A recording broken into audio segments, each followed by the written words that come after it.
மது ஒழிப்பு குறித்த அனைத்துக் கட்சி கூட்டத்திற்கு வருமாறு திமுக தலைவர் திரு கருணாநிதியை நேரில் சந்தித்து மக்கள் கலை இலக்கிய கழக பாடகர் கோவன் அழைப்பு விடுத்துள்ளார். மது ஒழிப்பு குறித்து ஒரே எண்ணம் கொண்ட அனைத்துக் கட்சி கூட்டம் வரும் டிசம்பர் 2ஆம் தேதி மக்கள் கலை இலக்கிய கழகம் சார்பில் நடைபெற உள்ளது.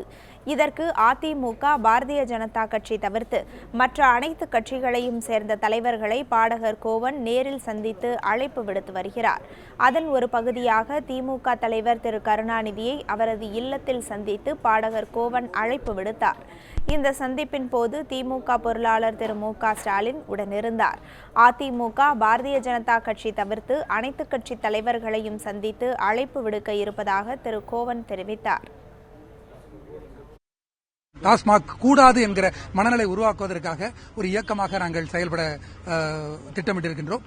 அதற்கு இந்த கோரிக்கையில் ஒன்றுபடக்கூடிய எல்லா கட்சிகளையும் நாங்கள் ஒன்று சேர்ப்பது, அதன் துவக்கமாக சென்னையிலே ஒரு மிகப்பெரிய பொதுக்கூட்டம் நடத்துவது என்று திட்டமிட்டிருக்கின்றோம். அதற்காக அழைப்பு எடுப்பதற்காக எல்லா தலைவர்களையும் சந்தித்துக் கொண்டிருக்கிறோம். கலைஞரை சந்தித்திருக்கிறோம்.